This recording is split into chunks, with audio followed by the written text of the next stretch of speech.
we are back. And we are here with Mrinal. He works with an open source project called Ockam, and he's gonna tell us all about it. Hi, everyone. My name is Mrinal, and my talk today is about end-to-end encryption in Elixir with Ockam. So Ockham's open source library, actually collection of libraries in multiple languages. Elixir and Rust are our primary focus at the moment. And you can do all sorts of things with Ockam, and we'll in a second. But before we do, I want to sort of set a little bit of context and talk about why you might want end-to-end encryption in your application. So, this is my way of thinking about access control policies or decisions in an application. So, you've got a subject, you've got an object, and the subject wants to do some action on that object, and the application must decide whether it wants to allow or deny that action. Sometimes I like to call it subject action resource as well. And for this to work, the application needs to be able to reason about the identity of the subject, the identity of the resource, and what rules apply in terms of in which scenarios a subject is allowed to do something to a certain resource. So to connect it to a real world scenario, one of the companies that is using Ockam and building with it is a diagnostics company that makes labs that look like this and go in hospitals. And their equipment does things like this, where it's dealing in samples, adding reagents to them, running them through centrifuges, etc. So if we want to build a secure, trustworthy system, we need to think about a few things. So to generalize a little bit, the operating environment of a typical application, any application really looks like this, right? There's the application, there's the machine, the application's running inside a machine, the machine's running inside a network, the network is part of some infrastructure, and then you've got the global internet outside of it. And all of these points are boundaries where we can have certain checks in our system. And, the network may be all sorts of types, right? It may be a VPC, a Kubernetes network, a NAT in your home, or in a factory, or in a hospital, some kind of edge network, maybe even non-IP networks, industrial networks, etc. Similarly, the machine may be all sorts of different kinds. Could be a virtual machine, a container, Kubernetes pod, an industrial machine, etc. And these things may be operating in all sorts of environments, whether it's cloud, data center, hospital, factory, etc., or your own home. But broadly speaking, these boundaries exist in any environment. And if we, virtualization kind of complicates this picture a little bit, but, roughly speaking, this is how we think about things.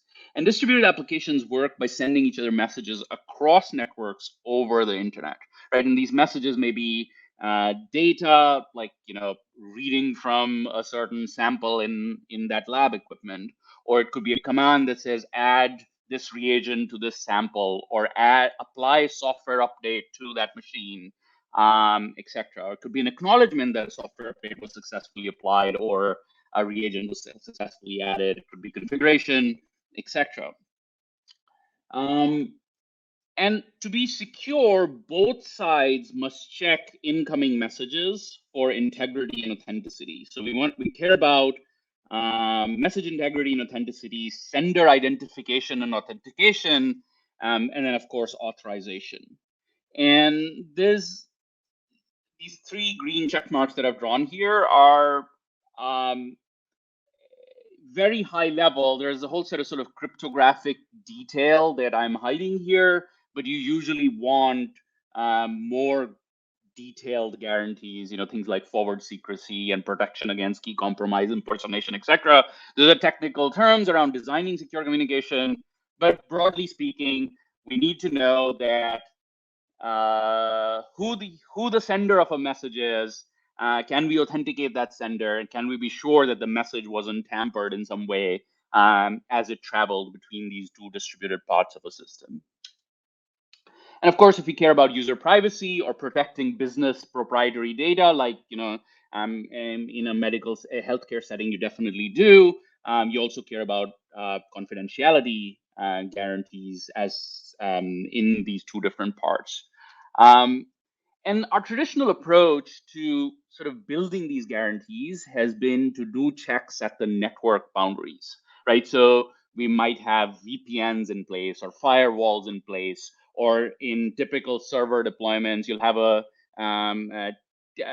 you'll have TLS that terminates at some kind of load balancer at the boundary of the network, right? So all the guarantees of TLS also then end at that boundary. But this is sort of the traditional approach. The problem with this approach is that usually within the network boundary are lots of things, could be hundreds of machines or thousands of applications.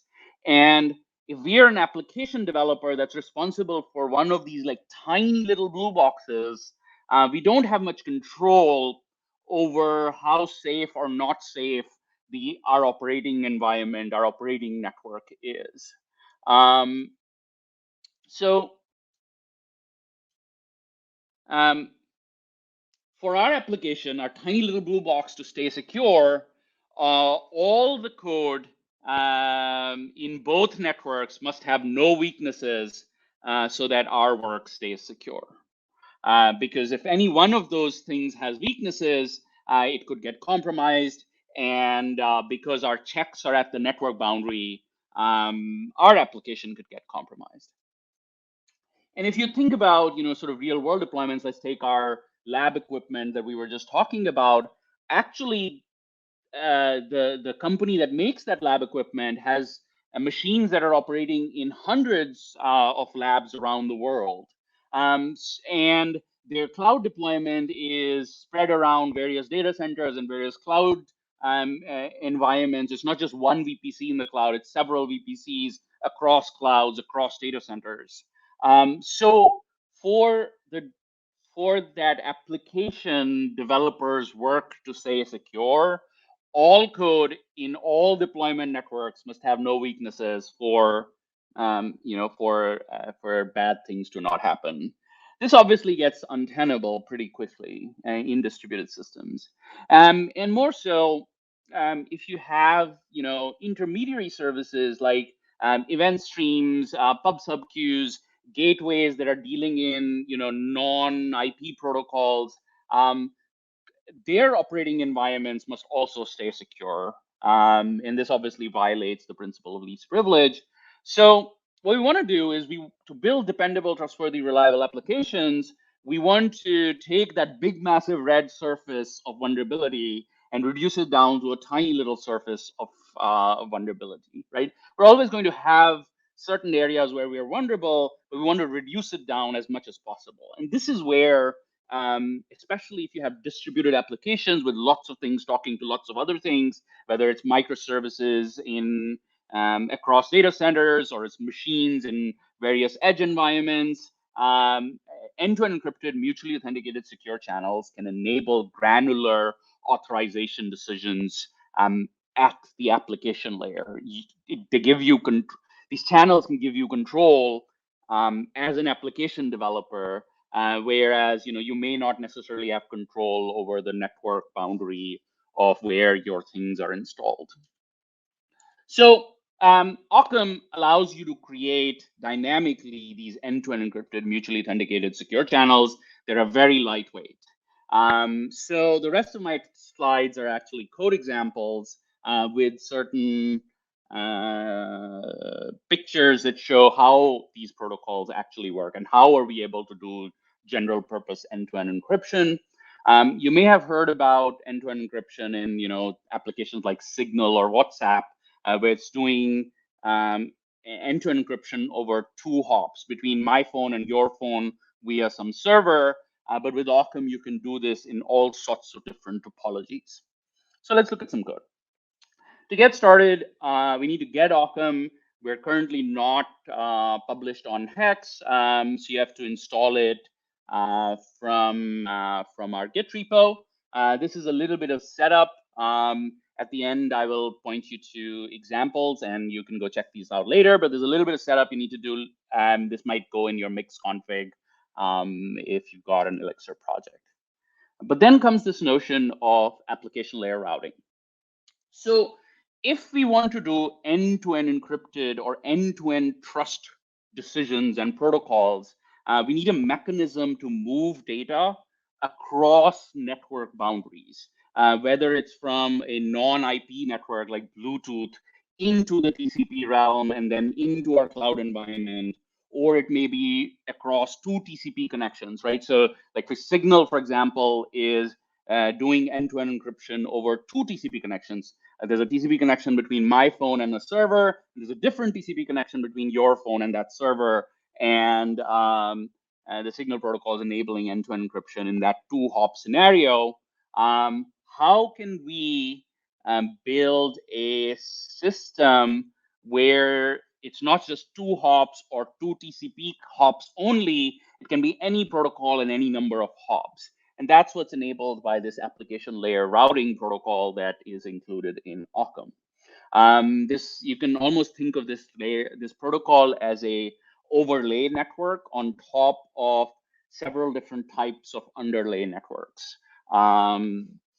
Okay, how does it work? Right, it's very simple. Every message in Ockam routing protocol has these three properties. It has an onward route, which is a list of addresses. It has a return route, which is also a list of addresses, and it has a payload, which is opaque to the routing layer. So the routing layer just doesn't even look at the payload. So if you've got a, and another thing that is needed to make this work is addresses to things that are remote. And inside Ockam, we have a notion called Ockam Workers. So app here is a worker. It's much like an Elixir process, except Ockam Workers are also available in other languages like Rust. So app here is a worker, Echoer is a different worker, and we're sending a message from app to Echoer, and then from Echoer back to app. And if you look inside those messages, this is what they would look like. The onward route would be Echoer, the return route would be app, payload, and so forth. So there's some basic rules of how this works. The basic rules are a sender needs to know where they're sending the message, basically the route to the destination, and it makes that route the onward route of a message. And it makes its own address the return route of the new message. The replier takes the return route of any incoming message and turns that into the onward route of an outgoing message, and it makes its own address the return route of a new message. It's a little bit of rules because this is a protocol, but it's not a complicated set of rules. A fairly simple set of rules. So let's make this work, right? So to start with, we need a worker. This is Ockam Worker macro here is really, when I say use Ockam Worker, it's really just a wrapper around Gen server in Elixir. On the Rust side, we had to do a lot more work. We actually built an actor framework in Rust to make it work. But essentially, the end result is Ockam Workers have serializable addresses that are known across machines.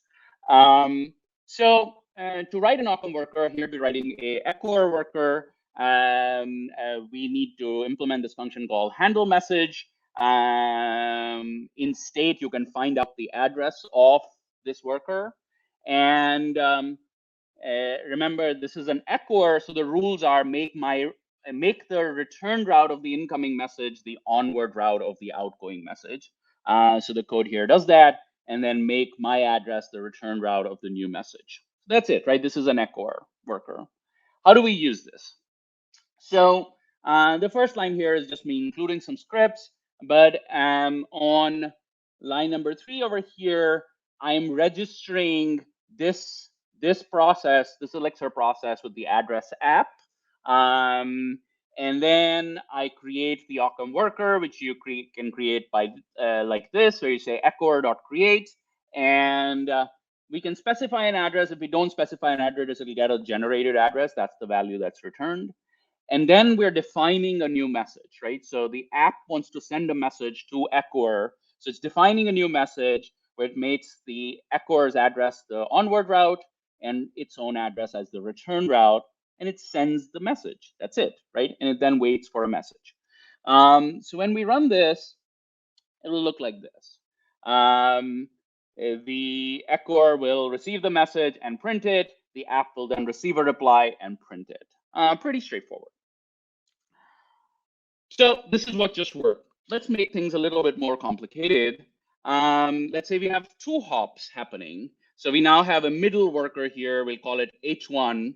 And the routes now look like this, right? Remember our rules for make this guy already knows the onward route. So he knows that he wants to go through H1 to echoer. So the rules for hop are a hop will remove its own address from the beginning of the onward route and add its own address to the beginning of the return route. This is pretty much the entire Ockam routing protocol, and it's really just enforced by convention in the system. Because there are certain scenarios where you can do more interesting things with it, and I'll touch on that when we get to forwarding towards the end of the talk.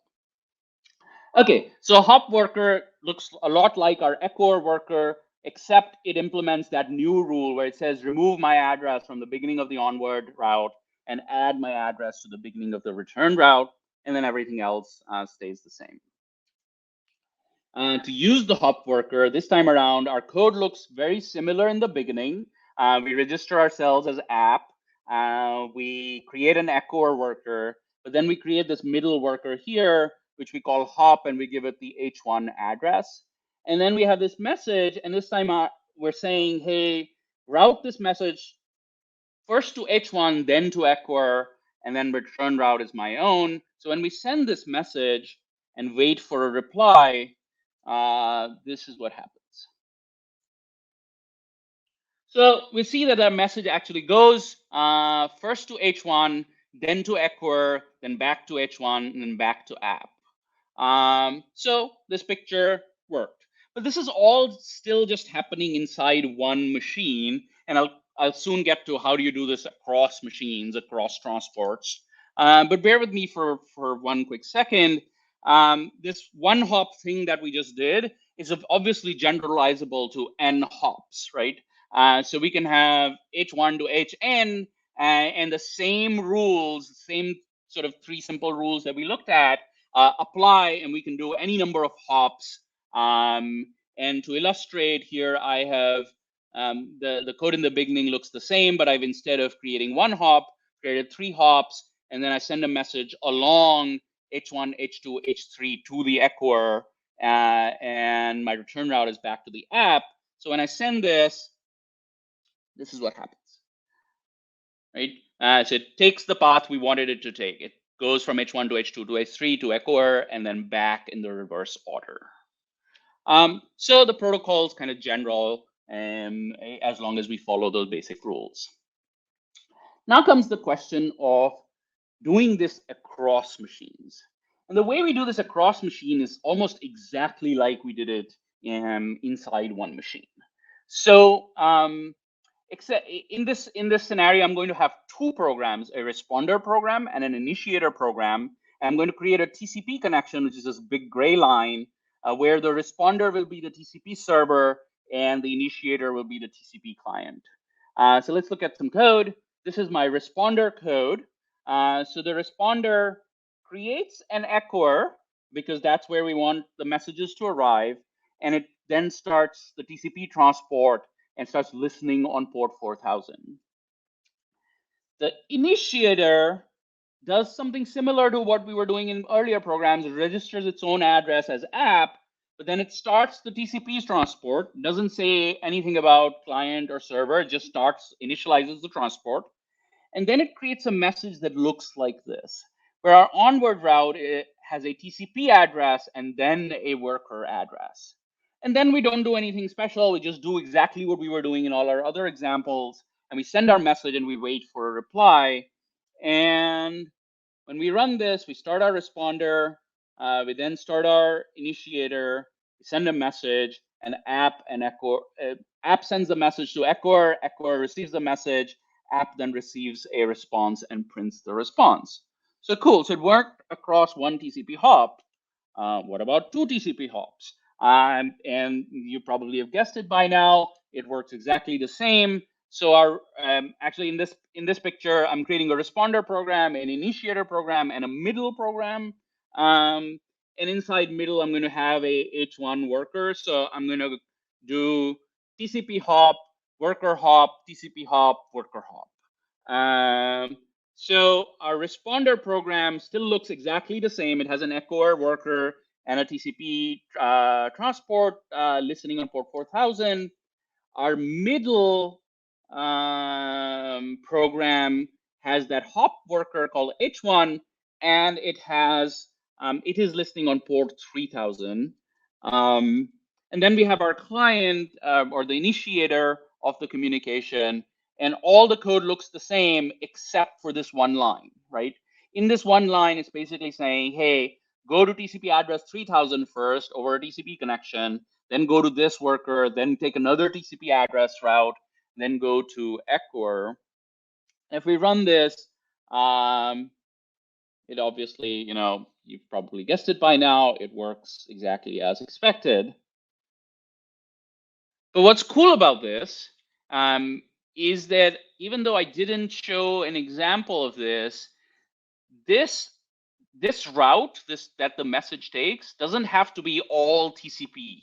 It can have a first hop, which is Bluetooth, a second hop, which is TCP, or it can have a UDP hop, a Bluetooth hop, a TCP hop. Any number of these transport layer hops can be taken, and these transport implementations are very thin wrappers around underlying transport protocols to plug them into the Ockam routing layer. Okay, so why are we doing all of this, right? We're doing all of this because we want to create secure channels that are end-to-end, that are end-to-end encrypted and end-to-end mutually authenticated so that we can have end-to-end application layer decisions about authorization. So secure channel, broadly speaking, is a cryptographic primitive that follows a protocol that looks like this. There is an initiator of a secure channel. There is a responder of a secure channel. The responder is waiting for someone to initiate a key exchange. The initiator comes in, sends message 1 to initiate the key exchange. There is a response. There's another response. The end result is this shared secret. There is a set of cryptographic operations that are done during this handshake. In a very simple way, this could be this is based around Diffie-Hellman key exchange primitives, but you'd never really want to just use a simple Diffie-Hellman. You want to use a complex, vetted, audited key exchange protocol that has security proofs. In Occam's case, we use a pattern from the noise protocol framework, which comes from the Signal team and has been heavily audited, is used in several systems like WhatsApp, WireGuard, etc. So we've just taken that primitive and implemented it inside Occam. So you've got this handshake protocol. The result of the handshake is this shared secret. Once you have a shared secret, you can then do what's called authenticated encryption, which takes the shared secret and encrypts the data using symmetric key cryptography. So now the end result is the initiator and responder have a set of guarantees about each other because of the establishment of this channel. And the set of guarantees are complex. As I hinted in the beginning, there is a whole host of things you have to think about, like management of keys, authentication of keys, rotation of keys, forward secrecy, etc. But all of that is kind of taken care of by the handshake protocol and the ratcheting protocol that is used in this setting. But that's not our core focus of discussion today. So let's go back to what we want to sort of touch on, which is that we want to make this protocol already existed, but goal with Occam was make it easy to take this protocol and make it end-to-end. And so here's how that end-to-end looks like. You have an initiator, and you have a middle, and you have a responder. This was the same as before, except I've added this big green line in the middle. This is my way of showing a secure channel that is end-to-end from here to here. And the reason that works is because just like we were able to send hello over our routing protocol, we can send all the secure channel messages over the application layer routing protocol. So this is what that looks like. This is the responders program. So the responder program creates an echoer, initializes a vault, which is our abstraction to sort of cryptographic hardware. You then create an identity key pair, and then you create a secure channel listener. And it's listening on this address. And then you just like our earlier examples, you create this sort of TCP transport and start listening on port 4000. You have a middle that knows nothing about the secure channel because it's just passing data through end-to-end encrypted data through. So it just looks exactly like our previous example. It's just listening on port 3000. Our initiator has to do a little bit more work. The beginning 7 lines look the same. They're exactly like our previous example, but the initiator also needs a vault to store its keys. It needs to generate its own identity key pair. And then note this route. This route is the same route we took to do our echo over multiple TCP hops earlier, except the destination is not the echoer worker, it's the secure channel listener worker. And then we say, hey, create secure channel over this route R using this vault and identity key pair. And then we have to wait a little bit because this is an asynchronous protocol.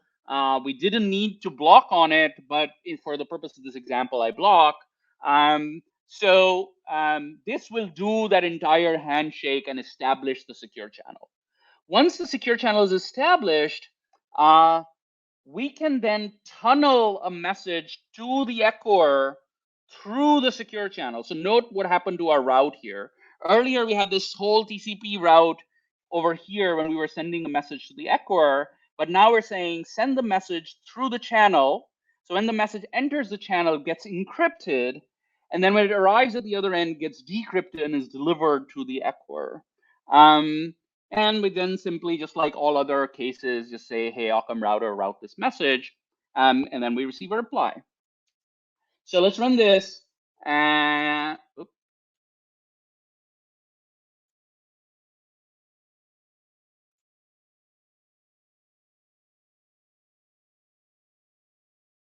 So we start our responder, start our middle, and then we initiate the secure channel.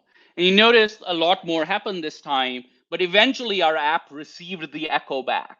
But if you note this, like what's going on in the middle node just saw encrypted data pass through, whereas the echoer got the decrypted message and the app got the reply. So we got a end-to-end encrypted secure channel that pass through 2 TCP hops. This is exactly what Signal's doing, for example, when it's sending messages from my phone to your phone, right? It's end-to-end encryption over 2 CCP hops. But you'll notice because the Ockam secure channel just relies on a route underneath, this route can be arbitrarily complex with any number of hops, any number of underlying protocols. It just works. So you can start to do some really cool things with this. Our initial example was this is a TCP server, this is a TCP server, but usually you want to flip that around. The reason you want to flip that around is because you might have your initiator in a private network and your responder in a private network, and you might have this public node that is only responsible for relaying encrypted data. And so by flipping it around and creating this forwarding address, we can tunnel a secure channel through this relay middle and get end-to-end encryption between 2 things that are entirely private and don't need to open any public ports. This is a very common example. This may be, machine in a hospital, cloud service in a VPC. This may be device in my home, my phone on the cell network, etc. So the code example for creating that forwarder looks like this, where it has to send, there's a tiny little protocol here. It has to send this register message, but once it sends this register message to the forwarding service, it gets back a response saying, this is your forwarding address on that public node. And then our code example to forward a message looks exactly like what we were doing earlier, where we say, hey, okay, the responder registers this forwarder and prints out its forwarding address. And then the initiator says, oh, instead of having a direct connection to the responder, I'm going to send my message to this public node on the internet at this forwarding address. And we'll just see in a second that this message magically appears on the other side in the private network. So I'm running my